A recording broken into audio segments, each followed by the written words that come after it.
Aqui estamos, juntos, mais uma vez, continuando o estudo da obra de André Luiz e Chico Xavier e Valdo Vieira. Estamos lendo agora Sexo e Destino. Hoje vamos ver capítulo 5.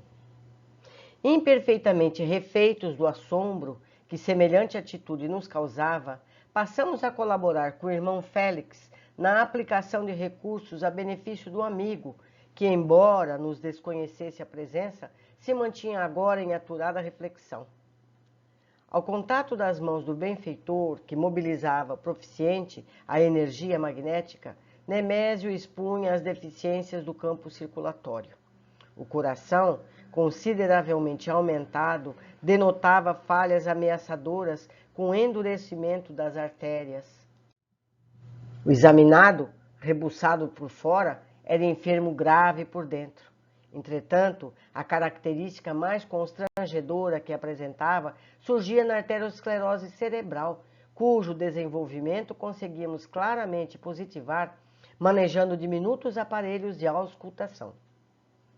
Comprovando longa experiência médica, o irmão Félix apontou-nos determinada região em que notei a circulação do sangue reduzida e informou: nosso amigo permanece sob o perigo de coágulos bloqueadores e, além disso, é de temer a ruptura de algum vaso em qualquer acidente mais importante da hipertensão.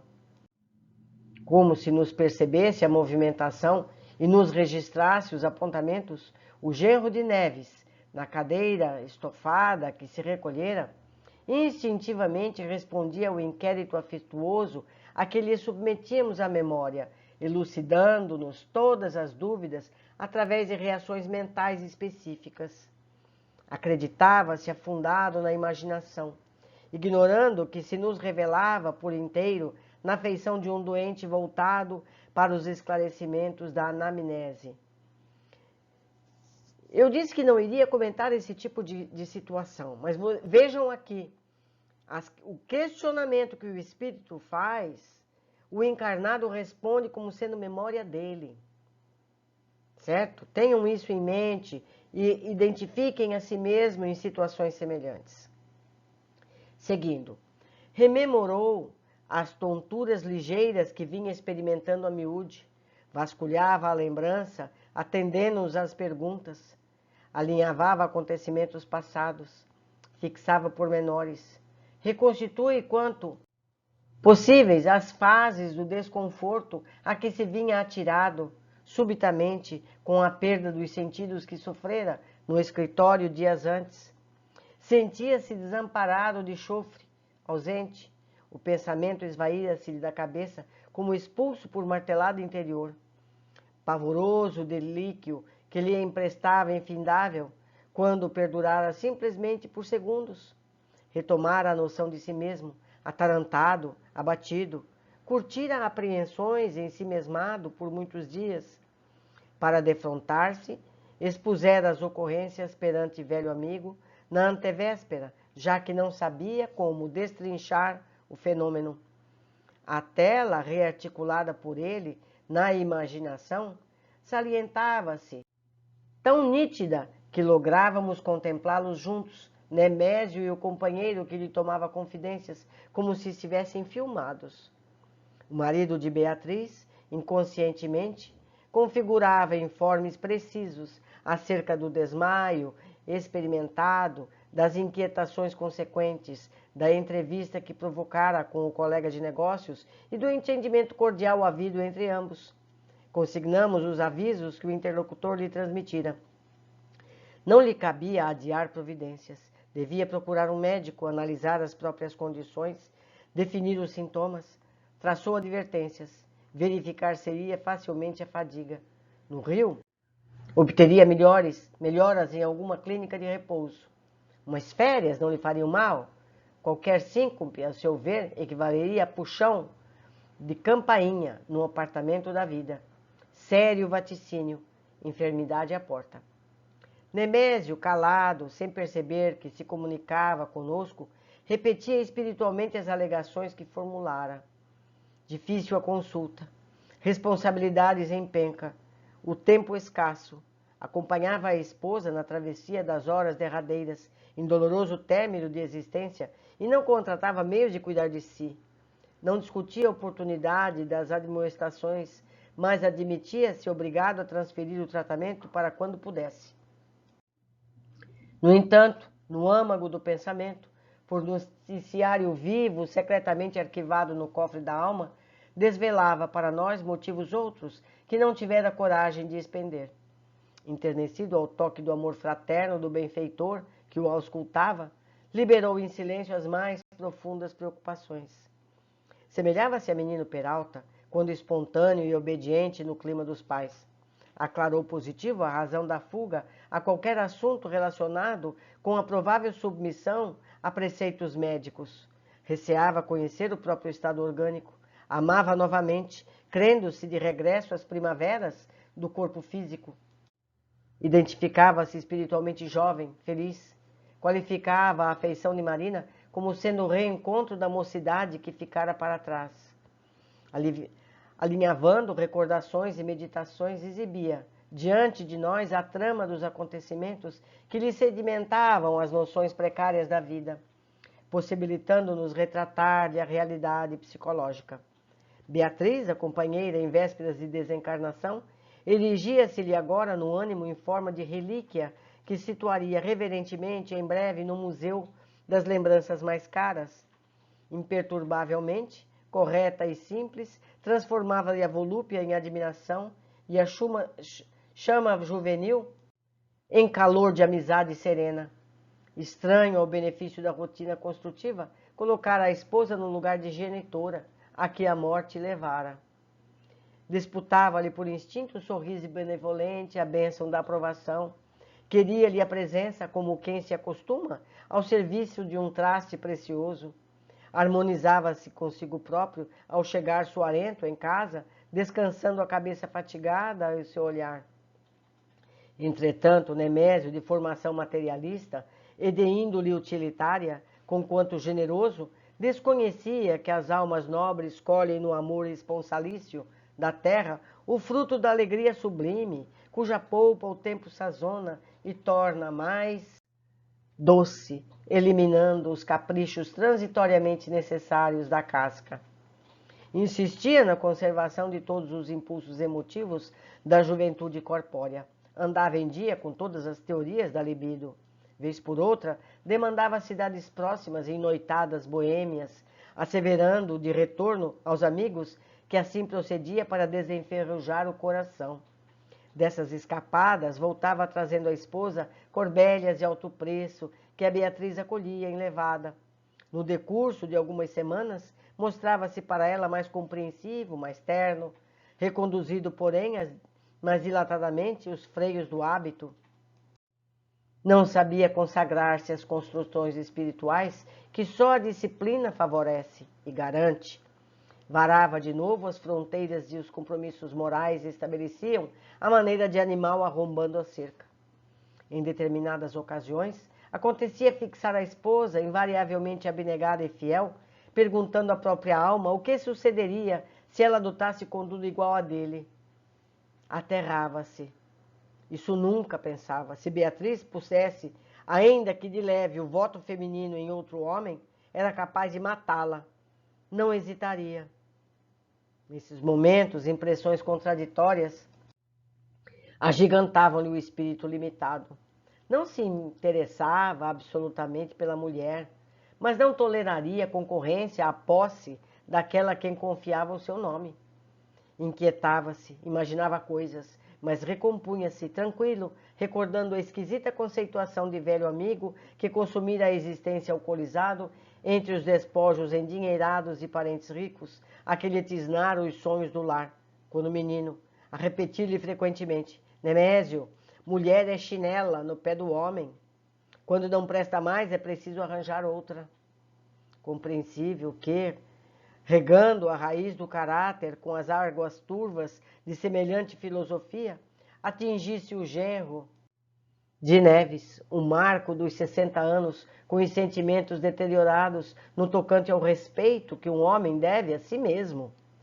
Por todos esses motivos, na quadra difícil e obscura que atravessava, reaprender os cuidados da preservação individual, readquirir o gosto de divertir-se com distinção, selecionando figurinos e alfaiates, refinar a sensibilidade masculina, afeiçoar-se aos programas radiofônicos de ginástica, no que, aliás, lograva despojar-se da adiposidade oscilante. Disputava o ingresso em agremiações festivas para atualizar a linguagem e requintar o porte. Não lhe importavam as tochas brancas que lhe esmaltavam a prata cabeleira densa. Elegia dos perfumes raros, as gravatas coloridas, motivos de leveza e elegância sempre novos. Pagara habilmente instruções a pareceres de improvisados professores em renovação da personalidade, embelezava-se vaidoso, lembrando antigo edifício sob nova decoração. Evidentemente, não raciocinava apreensivo, não se resignaria a qualquer terapêutica que não fosse a de se lhe acentuar disposições ao prazer.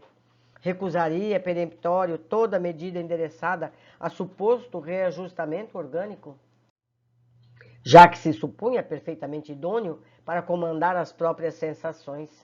Euforia, o problema, providência medicamentosa apenas que lhe arejasse o espírito, rejuvenescendo-lhe as forças?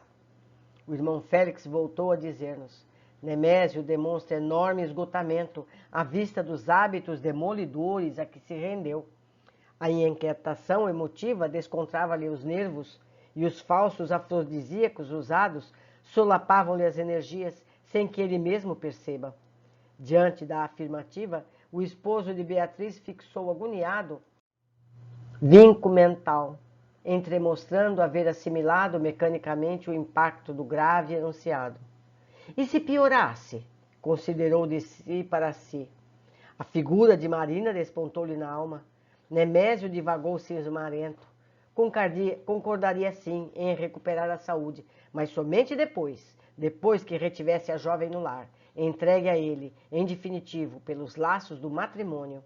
Enquanto não a recolhesse nos braços, sob regime de compromisso legal, não aceitaria proteção médica. Cabia-lhe sustentar-se capaz e moço aos olhos dela. Fugiria deliberadamente de conselhos ou disciplinas tendentes a desviá-lo da ronda de passeios, excursões, entretenimentos e bebedices que, na posição de homem enamorado, acreditava dever-lhe. O irmão Félix não contrapôs qualquer argumentação. Ao revés, administrou-lhe recursos magnéticos em toda a província cerebral, dispensando-lhe assistência. Ao término de longa operação socorrista, Neves, taciturno, não encobria o próprio desapontamento. A desaprovação esguichava-lhe da cabeça, plasmando pensamentos de censura, que, não obstante respeitosa, nos alcançavam em cheio, por chuva de vibrações negativas.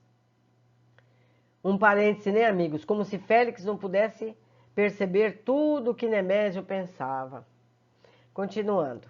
Talvez por isso o benfeitor sugeriu ao dono da casa abandonar o recinto, solicitação muda que Nemésio atendeu. De pronto, já que se munira das escoras que o amigo espiritual espontaneamente lhe oferecia. Os três, a sós, tornamos a conversação. Félix, sorrindo, afagou de leve os ombros do meu companheiro e ponderou: Entendo, Neves, entendo você.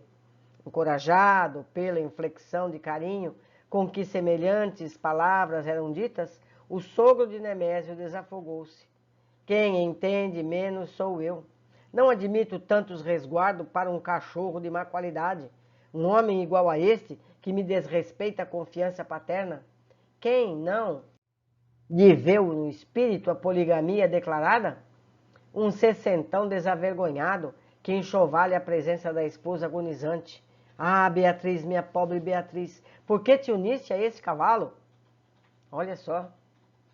Dementava-se Neves diante de nós. Retrocedera mentalmente ao círculo acanhado da família humana e chorava transtornado, sem que lhe pudéssemos cercear a emoção. Olha que coisa, né, amigos? Que coisa.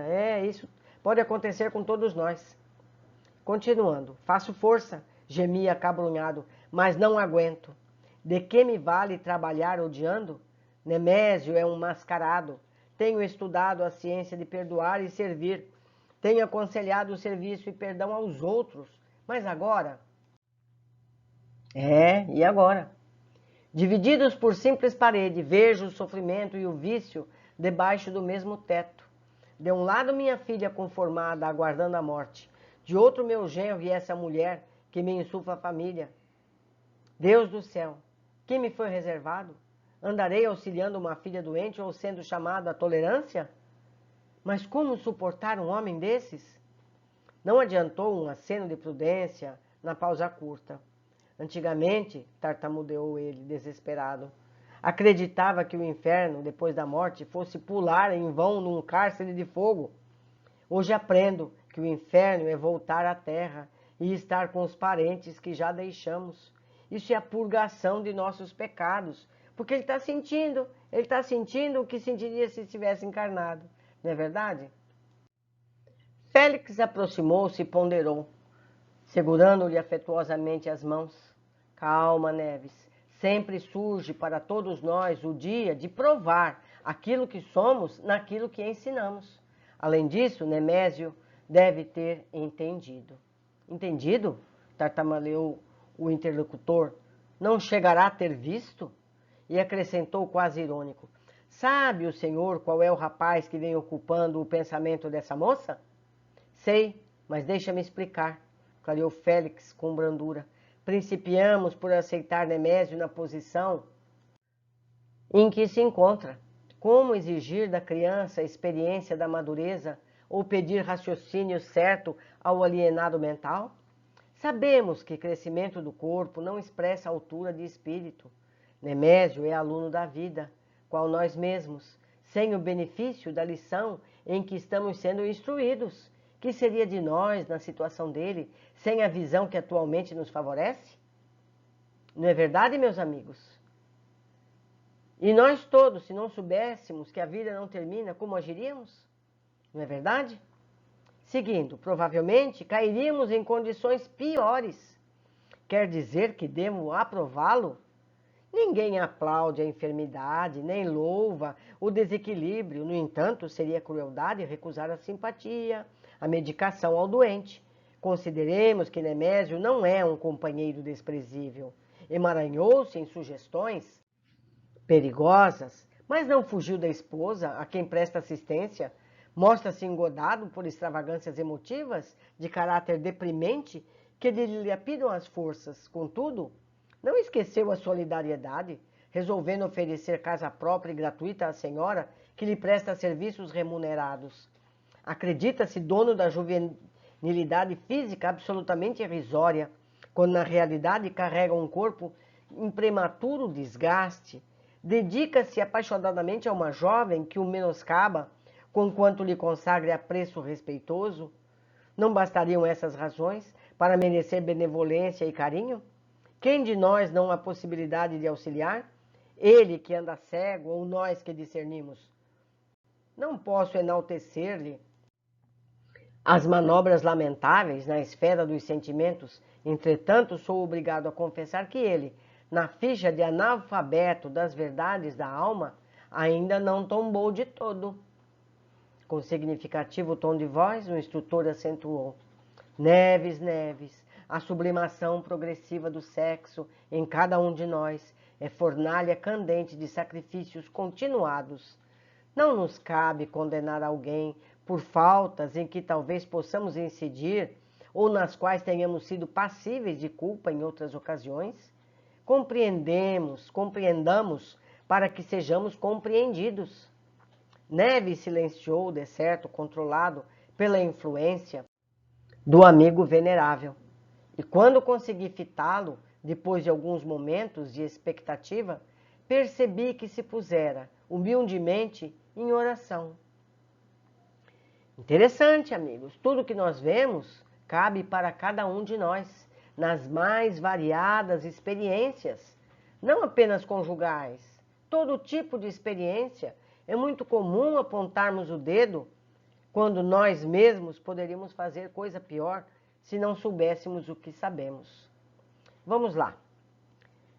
Primeiro, como já comentado em capítulo anterior, a posse é capaz de levar a atitudes terríveis. Se Beatriz pusesse ainda que de leve o voto feminino em outro homem, era capaz de matá-la, não hesitaria. Quando aprenderemos a fazer ao próximo o que desejamos nos façam? Não é verdade? Quantos casos semelhantes não vemos como esse? Homens que dão maus passos, para não descrever melhor, e quando a esposa quer separar-se, ele comete atos terríveis, como os que nós vemos nos noticiários. Seguindo, chamamos nossas dificuldades de provas, e são mesmo. Provas, como as da escola. Estudamos e depois passamos por provas para avaliar nosso conhecimento. Foi dito, tenho estudado a ciência de perdoar e servir, tenho aconselhado o serviço e perdão aos outros, mas agora? Sempre surge para todos nós o dia de provar aquilo que somos naquilo que ensinamos. Questiona Neves sobre tudo que aprendeu e sente agora dificuldade em agir, como ele mesmo aconselhou inúmeras vezes a outras pessoas. Quando nos vimos em provas, vamos pensar melhor em agir como devemos. Não é verdade? É aquele velho, né? Faça o que eu falo, mas não faça o que eu faço. É por aí. Meus amigos, terminamos mais um capítulo. Escrevam para mim, tem aqui meu e-mail, tem aqui meu Facebook.